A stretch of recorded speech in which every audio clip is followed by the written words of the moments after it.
A national anti-abortion campaign brings pro-life and pro-choice groups to Madison's capital. You'll hear from activists on both sides.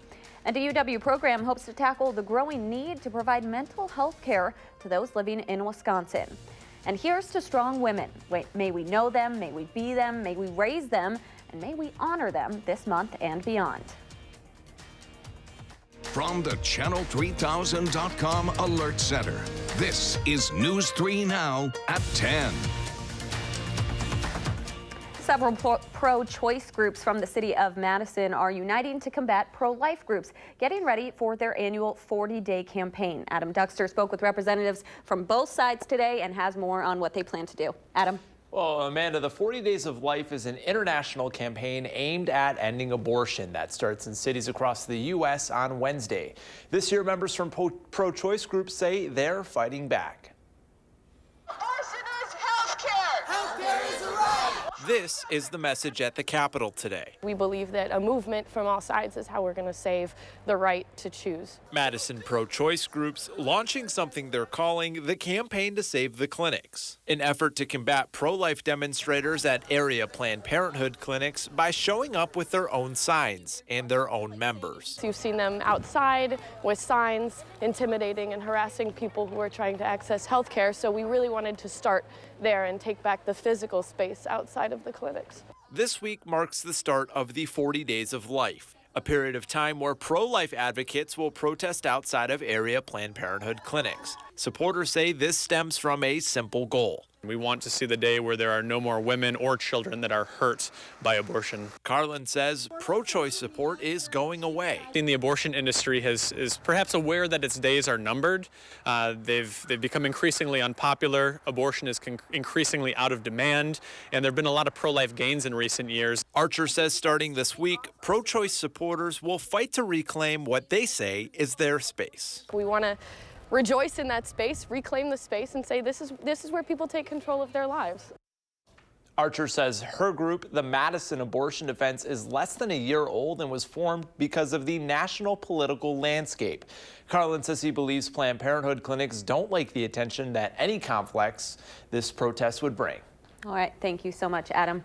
More than half of adults who need mental health services aren't getting them, according to the Wisconsin Department of Health Services. That's even more pronounced in rural areas. A University of Wisconsin-Madison program is training nurses, hoping to expand services statewide. In the Psychiatric Mental Health Care Certificate program at UW's nursing school, students take most of their coursework online and can do clinical rotations outside Madison and throughout the state. So it's really important that we train and educate providers in communities that they will potentially go back and work in. The more intimately knowledgeable providers are about the communities they're serving in, the better they can tailor services to meet the needs of those communities. The Psychiatric Mental Health Certificate is an 18-month capstone program for licensed nurses with a master's degree. Farmers from around the country are trying to figure out the future of organic farming. They met in La Crosse last month to attend a special organic farming conference. Industry leaders expect Wisconsin to continue to be a leader in organic farming. Pew Research data shows Wisconsin has the second highest number of organic farms in the country, just behind California. National weather predictions suggest southwestern Wisconsin could see high waters this spring. The weather agency in La Crosse has forecast an above normal flood risk along the Mississippi River and its tributaries through May. Employees say the deeply frozen ground and snow could cause more runoff in the area. The severity of the flooding will depend on how quickly the snow melts and how much rain the region gets over the next few months.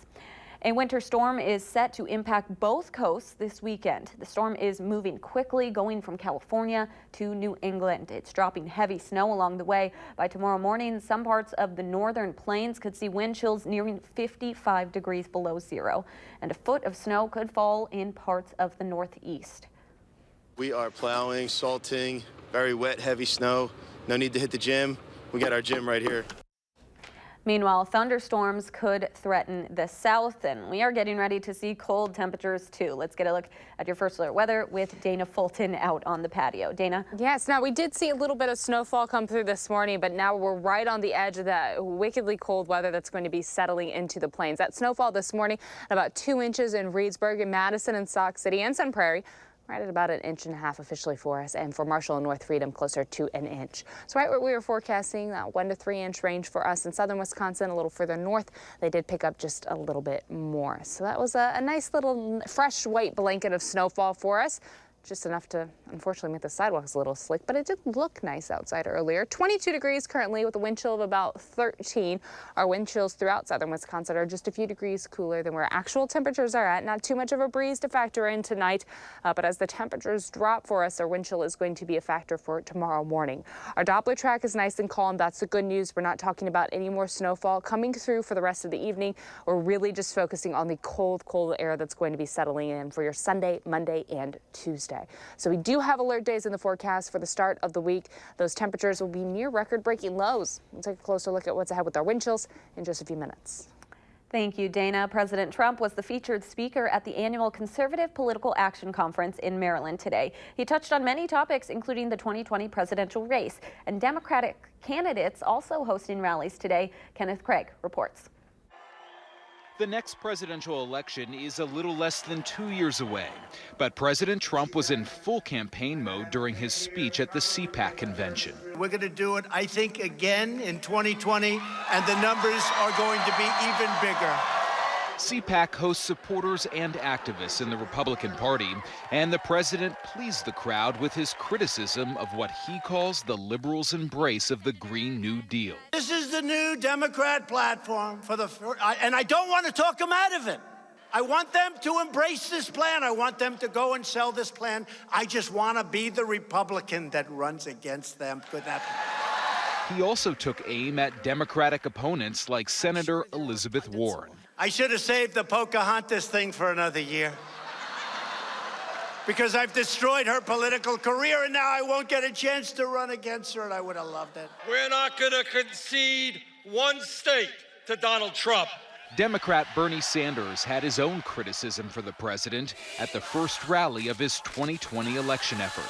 He addressed the crowd in the Brooklyn neighborhood where he grew up. My experience as a child living in a family that struggled economically powerfully influenced my life and my values. Sanders is one of 11 people already running for the Democratic nomination, with more still considering whether to join the race. Kenneth Craig, CBS News, New York. One of the biggest names still considering a run is former Vice President Joe Biden. He said this week that his family has signed off on him running for president if he chooses to do so. A crowd of protesters is outside the Sacramento Police Department in response to the district attorney's decision not to file criminal charges against 2 officers in last year's deadly shooting of an unarmed black man. The DA says the officers did not break any laws when they shot 22-year-old Stephon Clark as he ran from them into the backyard of his grandparents' home. The officers said they thought Clark had a gun, but investigators only found a cell phone. His death sparked protests nationwide last year. Today's peaceful demonstration was organized by the Black Lives Matter Sacramento chapter. Police have charged a man from Sullivan with his 4th OWI charge after he drove into a ditch. 31-year-old Daniel Strang was driving along State Highway 26 near mile marker 10 in Rock County just after midnight when he lost control of his vehicle. Police say he walked half a mile away from his car before they found him. They say he then failed a sobriety test and officers arrested him for operating while intoxicated. Police say distracted driving and snowy conditions also played a role in this crash. A student at Madison West High School was arrested for bringing a BB gun on school grounds. The school's resource officer was told the 16-year-old had the gun on him on Friday afternoon. The teen was cited and arrested and then released to his mother. A Roman Catholic diocese plans to remove the name of a former bishop from its cathedral in downtown Green Bay. Bishop David Ricken wrote a letter about the incident in the Green Bay Diocese newspaper, The Compass. He says Bishop Aloysius Wysillo failed to adequately address claims of clergy abuse while he was bishop from 1968 to 83. Rickens hopes removing the name will help victims heal. The facility will now be known as the Cathedral Center. The start of Women's History Month starts now. People all across the country will use this time as a way to honor the achievements women have made over the years and to inspire women to strive for equality. Today, women in Madison gathered ahead of International Women's Day on March 8th to celebrate females from different cultures. Many wore the traditional attire from their culture.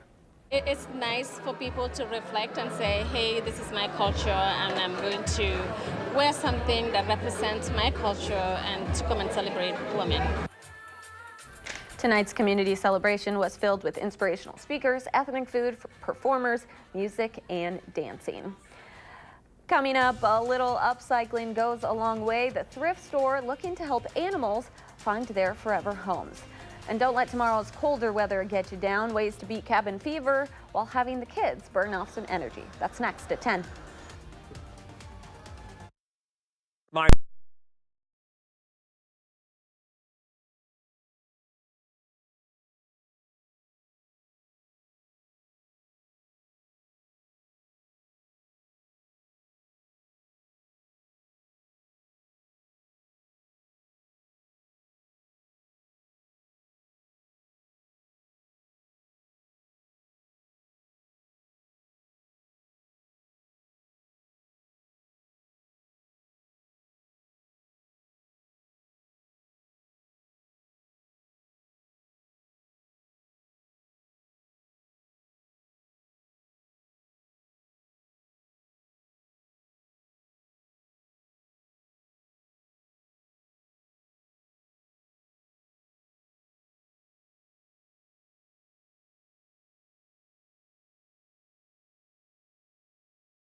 It was back to the 80s for those helping to find a cure for a rare neurological disease tonight. This was the 8th annual Reprom, hosted by the Wisconsin chapter of the Huntington Disease Society. There was dinner, dancing, and an auction, all to raise money for the organization. Huntington's disease is a brain disorder that mostly affects middle-aged people and is similar to ALS, Alzheimer's, and Parkinson's diseases. The organization's goal was to raise over $100,000 for their efforts, helping families struggling with the disease.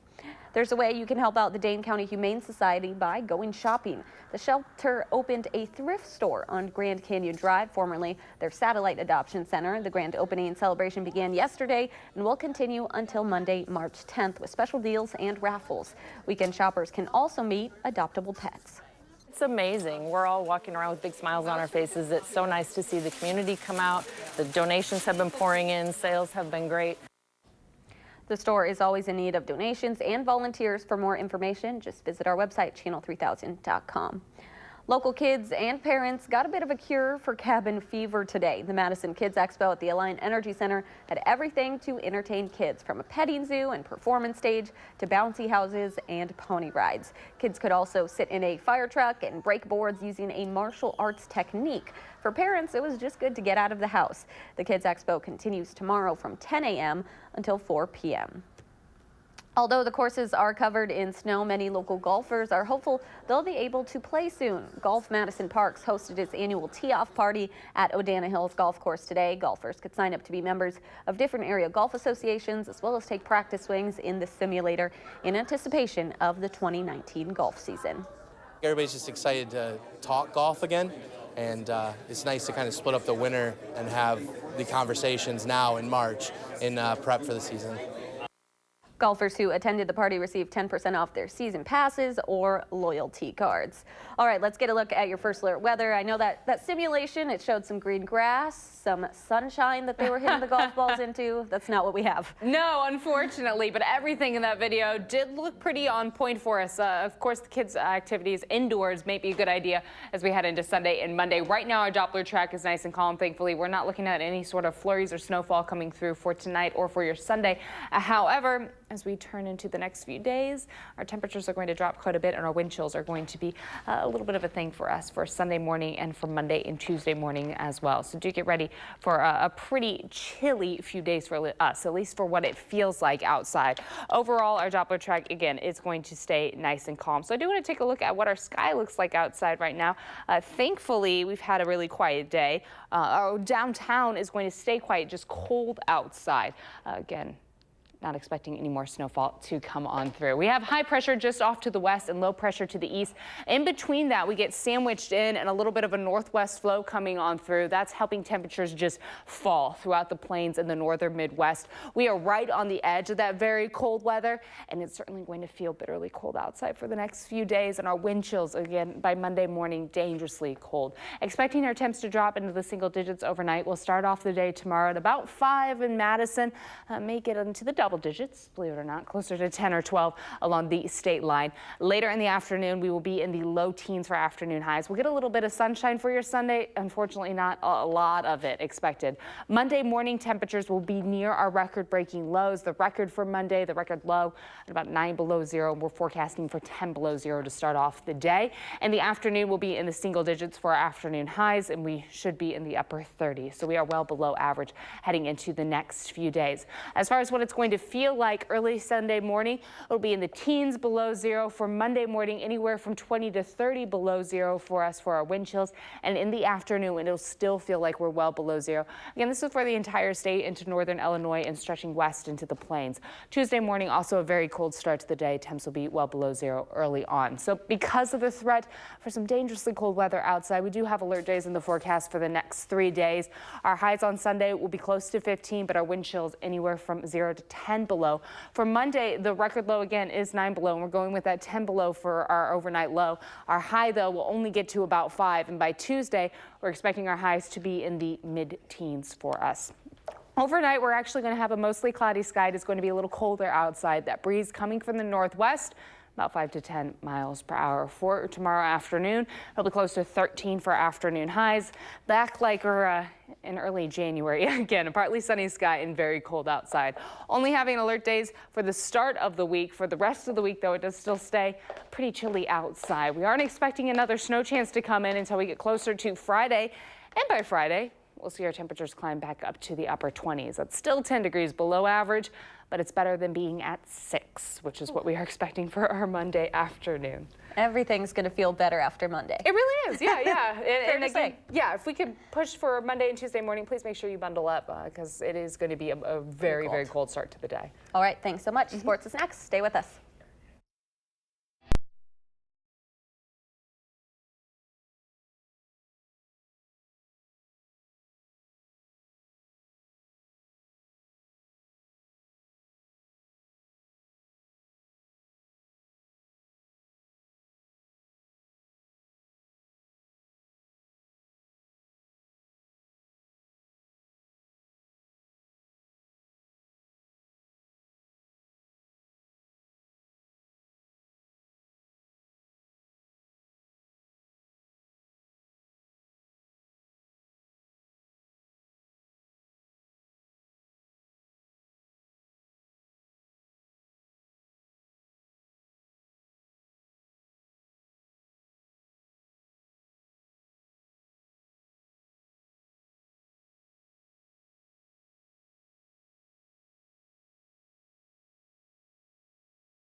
Well, earlier this week, Dimitri Trice told us how important the players on the bench are and how depth is especially important this late in the season because those guys outside of the starting five will definitely be needed.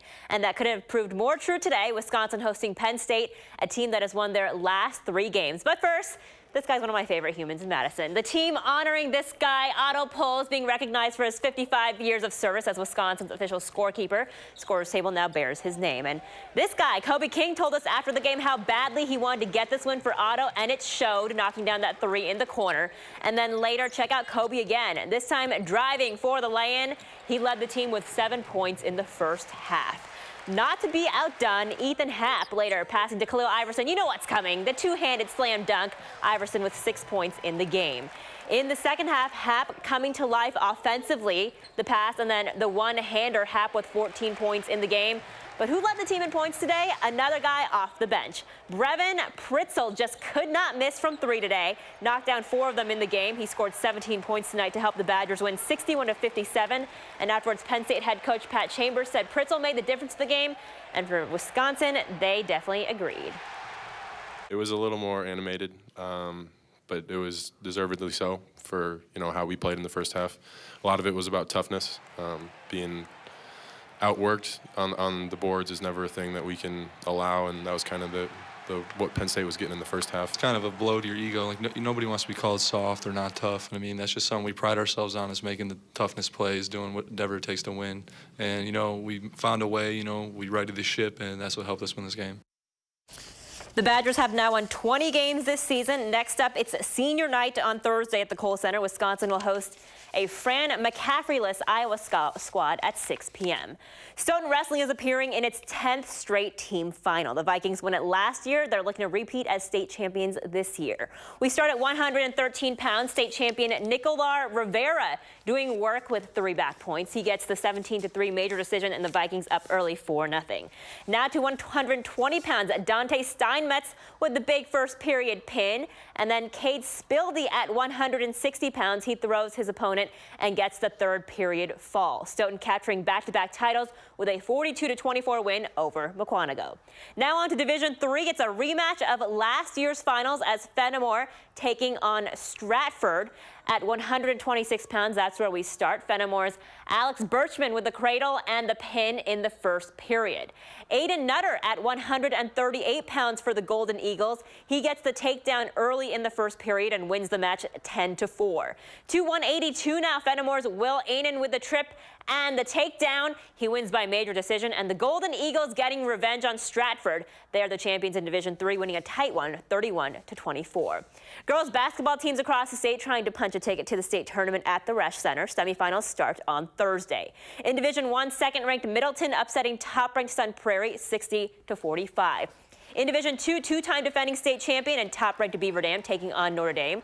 Beavers down early by 7. But picking it up thanks to Tara Stoffaker, the Wisconsin commit knocking down 3 and Beaver Dam up by 2.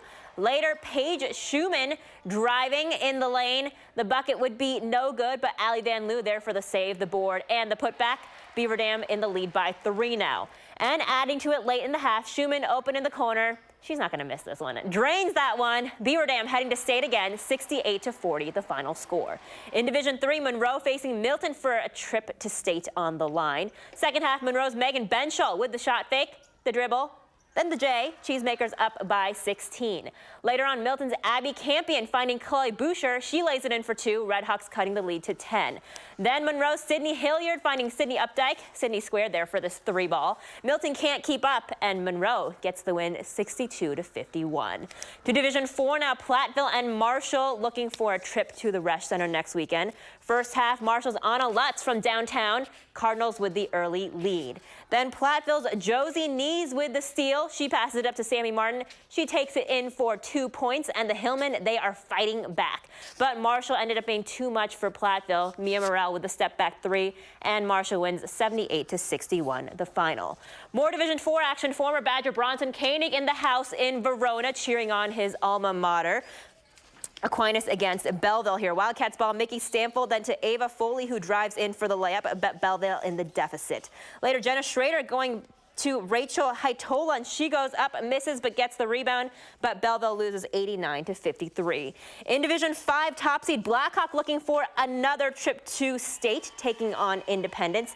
And it showed. They came out on fire, the Warriors did. Natalie Leutzinger in the corner for the long ball. Blackhawks up by double digits. And the Warriors pretty much running away with this one. Off the turnover, Bailey Butler ahead of everybody else. Sweet little lay in there, and Blackhawk winning in dominating fashion for another trip to state, 70-39 the final. To some boys action now. East End Racing Horlick student section. I want to be you right now in my pajamas, please. First half action, DeMonte Thompson stealing the ball and gets the layup. Pergolders down 3 though. Later, Keontae Jones passes Dave McKinley for the 3. East fighting back. They're down by 9. Later, Thompson again drives it in, puts it up to make it a 1-point game, but I'm stunned by this. This one is a stunner tonight. East losing 74-67. More boys scores in Division 1. Sun Prairie edging out Memorial, and La Follette with a big 20-point win over Janesville Craig. Wanakee upsetting Racing Park to move on. And in Division 2, top seed Mount Horeb wins big over Monona Grove. They'll face DeForest next. And speaking of the Norskies, they beat Reedsburg area in overtime, and Wisconsin Dells beat Mauston big time. And a few more upsets here. Edgerton knocking off Prairie du Chien, the top seed. Fenimore does the same to number 1 Darlington. More Division 4, Golden Eagles will face New Glarus, and Belleville beating Cambridge. And last but not least, in Division 5, there were 2 upsets. Shoalsburg and Southwestern both moving on. And finally tonight in cheer, we're going to say congratulations to Sun Prairie Co-Ed and La Follette. They won at state cheer today. We'll be right back.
Alert days for Sunday, Monday, and Tuesday. Temperatures early in the morning will be in the single digits Sunday, 10 below zero on Monday, and below zero on Tuesday also, again, with wind chills even colder than that. So please bundle up.